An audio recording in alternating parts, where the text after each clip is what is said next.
رمضان کا مہینہ آ چکا ہے اور یہ زندہ لوگوں کے لیے بڑی خوش نصیبی کی بات ہے کہ انہیں یہ مبارک مہینہ نصیب ہو رہا ہے۔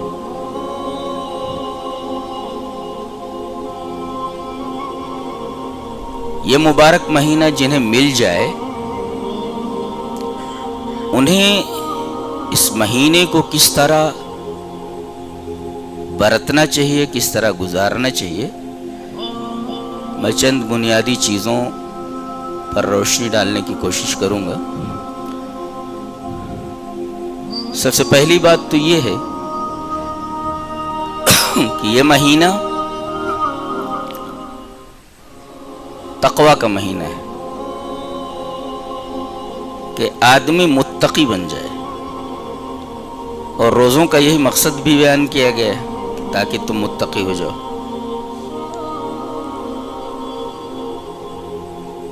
تقوی اگر زندگی میں آ جائے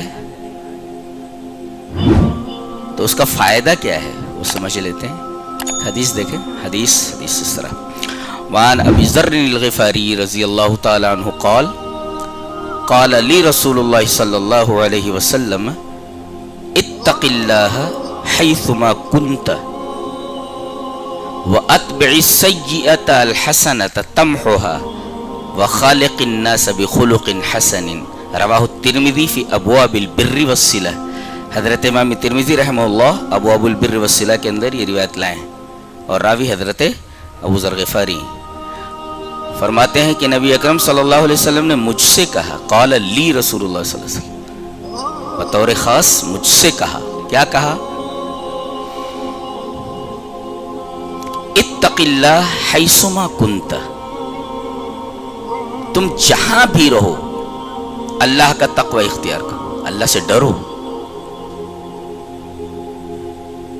دکان میں ہو تو اللہ سے ڈرو، مکان میں ہو تو اللہ سے ڈرو، راستے پہ چل رہے ہو تو اللہ سے ڈرو، لین دین کسی سے کر رہے ہو تو اللہ سے ڈرو، کہیں جھگڑا لڑائی کی بات آ جائے تو اللہ سے ڈرو، دکان میں ہو تو اللہ سے ڈرو۔ بتائیے اگر ان تمام جگہوں پر، جیسا کہ نبی نے فرمایا حیثما کنت، جہاں بھی تم رہو، اگر آدمی ہر جگہ اللہ سے ڈرنے لگے تو وہ کیسا انسان ہوگا، اندازہ لگائیے۔ یہی نا کہ جو قدم رکھے گا وہ پھونک پھونک کر رکھے گا، وہ یہ دیکھے گا کہ میں یہ جو قدم رکھ رہا ہوں کہیں اللہ مجھ سے ناراض تو نہیں ہو جائے گا، کہیں ایسا تو نہیں کہ میں بے خوف ہو کر کے بغیر اللہ سے ڈرے یہ قدم رکھ رہا ہوں، پوری زندگی بدل کر کے رہ جائے گی۔ تو تقوی کا ایک اثر تو دنیاوی زندگی پر ہوتا ہے کہ آدمی کی پوری زندگی منظم ہو جاتی ہے، پوری زندگی مرتب ہو جاتی ہے، اور کسی آدمی کی زندگی کا منظم اور مرتب ہو جانا یہ بہت بڑی سعادت کی بات ہے۔ زندگی منظم نہیں ہوتی، زندگی مرتب نہیں ہوتی، ویسے بے ڈھنگی ہی گزر رہی ہے سب کی۔ تقوی پوری زندگی کو منظم کرتا ہے، پوری زندگی کو مرتب کرتا ہے۔ اللہ، اور آخرت میں اگر یہ چیز آدمی لے کر کے گیا ہے تو جنت کی وراثت اسی کے لیے، وہ جنت کا وارث ہے۔ اللہ تبارک تعالیٰ نے ارشاد فرمایا تلک الجنت التی نورث من عبادنا من کان تقیا، یہ جنت جس کا ہم اپنے بندوں کو وارث بنانے والے ہیں وہ بندے ہوں گے جو متقی ہوں گے، جو میں اس سے ڈرنے والے ہوں گے، جن کے اندر تقوی ہوگا۔ اس آیت کریمہ میں ایک بڑا اچھا نقطہ بیان کیا گیا ہے، یہ نہیں فرمایا اللہ نے کہ جو تقوی لے کر کے آئے گا میں اسے جنت دوں گا، ایسا نہیں کہا، میں اپنے متقی بندوں کو جنت کا وارث بنا دوں گا۔ آپ جانتے ہیں نا وراثت فری میں ملتی ہے، باپ مر گیا یا کوئی شخص مر گیا اور صحت نسب ہے، یہ صحت نسب ہی کافی ہے، نسب کا ثابت ہونا کافی ہے، بس محنت نہیں کہ بغیر محنت کے پوری کی پوری پراپرٹی ہاتھ آ گئی، نہیں، وراثت میں ایسا ہی ہوتا ہے نا، اس نے کچھ کما کر کے تھوڑی رکھا ہوتا، کماتا کوئی ہے ملتا کسی کو ہے، وراثت اسی کو بولتے ہیں، بغیر کچھ کیے ہوئے مال کا ہاتھ آ جانا، اللہ فرما رہا ہے ہم جنت کا وارث بنانے والے. اس کا مطلب یہ ہے کہ تمہارے اعمال کا صلہ نہیں ہے جنت. یہ اللہ کا تفضل، اللہ کا کرم اور اللہ کا احسان ہے کہ تمہیں جنت دے دے. ورنہ تمہارے عمل کتنے ناقص ہیں، ایک بھی عمل آپ کا مکمل نہیں ہے، اور آپ کی پوری زندگی لمیٹڈ ہے، تو آپ کے سارے اعمال لمیٹڈ ہیں. ظاہر ہے کہ لمیٹڈ اعمال کے بدلے میں اگر ان لمیٹڈ انعامات دیے جا رہے ہیں تو اللہ کا احسان ہی تو ہے، اللہ کا رحم ہی تو ہے کہ لمیٹڈ اعمال کے بدلے میں آپ کو ان لمیٹڈ زندگی دی جا رہی ہے اور ان لمیٹڈ انعامات سے نوازا جا رہا ہے. تو جب اعمال کا صلہ ہی نہیں ہے یہ تو وراثت تو ہے ہی ہے نا، بغیر کچھ کام کیے مل جا رہی ہے. تلک الجنت التی نورث من عبادنا من کان تقیا، یہ جنت ہم اپنے ان بندوں کو اس جنت کا وارث بنانے والے ہیں، بنائیں گے جو متقی ہیں. خلاصہ یہ نکلا کہ جنت ان لوگوں کے لیے ہے جو اللہ سے ڈرتے ہیں، اللہ کا تقوی اختیار کرتے ہیں، جن کی زندگی میں تقوی ہے، جو قدم قدم پر اللہ سے ڈرتے ہیں. ایک پل سے ہمیں گزرنا ہے، وہاں تو نبی بھی رب سلم کہتا ہوا گزرے گا، ڈر رہا ہوگا.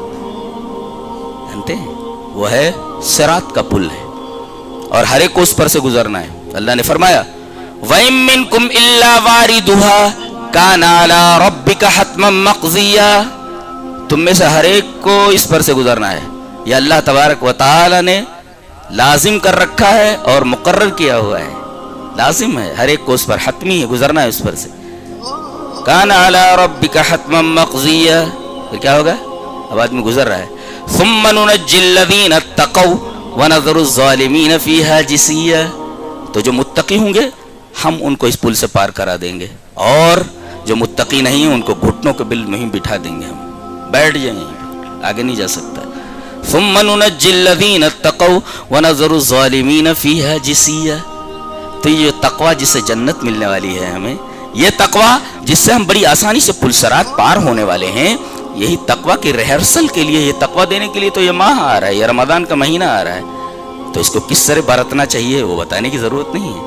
یا ایھا الذین آمنوا کتب علیکم الصیام کما کتب علی الذین من قبلکم لعلکم تتقون، اور کہا گیا یہ تمہارے اوپر ہی فرض نہیں کیا گیا، جتنی امتیں اس سے پہلے گزری ہیں تمام نبیوں کی امتوں پر یہ روزہ فرض تھا. اگرچہ طریقے الگ الگ تھے لیکن روزہ ہر ایک امت پر، ہر نبی کی امت پر فرض تھا. تو حضرت ابو ذر غفاری نے کہا مجھ سے نبی کریم صلی اللہ علیہ وسلم نے بطور خاص یہ فرمایا اتق اللہ حیثما کنت، جہاں بھی تو رہے وہاں اللہ سے ڈر. خلوت میں رہ تو اللہ سے ڈر، جلوت میں رہ تو اللہ سے ڈر، بازار میں رہ تو اللہ سے ڈر، گھر میں رہ تو اللہ سے ڈر، دوستوں کے درمیان ہو تو اللہ سے ڈر، تنہائی میں ہو تو اللہ سے ڈر. اور کسی نے تو بہت اچھا کہا ہے کہ تنہائی میں گناہ کرنے سے اور بھی زیادہ ڈر، اس لیے کہ جو گواہ ہے، جو منصف ہے وہی گواہ بھی ہے. اللہ، تنہائی میں گناہ کرنے سے اور بھی زیادہ ڈر، اس لیے کہ جو گواہ ہے وہی منصف بھی ہے، وہ دیکھ رہا ہے، کوئی اور نہیں دیکھ رہا ہے لیکن وہ تو دیکھ رہا ہے نا، وہی گواہ بھی ہے اور وہی فیصلہ کرنے والا بھی ہے. تو تنہائی میں گناہ کرنے سے اور بھی زیادہ ڈرو، اس لیے کہ اگر کوئی گواہ نہیں ہے وہاں، وہ گواہ تو موجود ہے، جو منصف ہے وہی گواہ ہے. بتائیے اس کی گواہی کافی نہیں ہے کہ میں نے دیکھا ہے تو ایسا کر رہا تھا. تو تنہائی میں گناہ کرنے سے اور بھی زیادہ ڈر، اس لیے کہ جو گواہ ہے وہی منصف بھی ہے. تو ہم جلوت میں رہے تو اللہ سے ڈریں، حیثما کنت، جہاں بھی تم رہو. عجیب بات ہے، 10 لڑکے بیٹھے ہوئے ہیں اور سب کے ہاتھ میں موبائل ہے، محفل میں رہتے ہوئے ہر ایک آدمی تنہا ہے، کسی کو پتا بھی نہیں ہے کون کہاں بیٹھا ہوا ہے. اللہ، یعنی اس خوفناک چیز نے ہم سب کو تنہا کر کے رکھ دیا ہے، ہم تو تنہا ہے. اور یہ نوجوان، ان سے پوچھا جائے کہ یہ کتنا ٹائم اللہ کو دیتے ہیں اور کتنا ٹائم موبائل کو دیتے ہیں، ان کے پاس کیا جواب ہوگا؟ اگر اصحاب کہف کو ان نوجوانوں کے سامنے کھڑا کر دیا گیا پھر ان کے پاس کیا جواب ہوگا؟ وہ بھی تو تھے اللہ کے لیے، انہوں نے سب کچھ چھوڑ دیا تھا، نوجوان تھے، نوجوان تھے، اور سب کے سب اللہ کے لیے اپنا دیار، اپنا گاؤں، اپنا شہر چھوڑ کر بھاگ کھڑے ہوئے، صرف اپنا دین بچانے کے لیے، اپنا ایمان بچانے کے لیے. کہیں ایسا تو نہیں کہ ان چیزوں میں جس میں تم الجھے ہوئے ہو تمہارے ایمان کہیں ضائع تو نہیں ہو رہا ہے، بچو. اور خاص طور سے اس رمضان کے اندر تو اس کو ہاتھ بھی مت لگاؤ، غیر ضروری چیزوں میں اس کو بالکل استعمال ہی نہ کرو. اسلام کسی آوشکار یا کسی بھی ڈیوائس یا کسی بھی آلے کے خلاف نہیں ہے، اس کے غلط استعمال کے خلاف ہے. کچن میں ایک چھری رکھی ہوئی ہے، سبزی کاٹنے کی اجازت دیتا ہے لیکن اس سے کسی کا پیٹ پھاڑنے کی اجازت نہیں دیتا. تو ڈیوائس بنفس نفیس بذات خود یہ نہ فائدہ مند ہے نہ نقصان دہ، اس کا استعمال اسے فائدہ مند اور اسے نقصان دہ اور مضرت رساں بناتا ہے. تو سب سے پہلی بات تو یہ ہوئی کہ یہ مہینہ آیا ہے ہمیں تقویٰ دینے کے لیے، بس یہی چیز مل جائے کافی ہے، اب اور کچھ کہنے کی ضرورت نہیں ہے میرا خیال ہے. چلیے اور آگے بڑھ جاتے ہیں. شہر رمضان الذی انزل فیہ القرآن، اس آیت کریمہ کے بعد یہ آیت آ رہی ہے. شہر رمضان الذی انزل فیہ القرآن، یہ مہینہ جس کی وجہ سے یہ اتنا مبارک مہینہ ہے.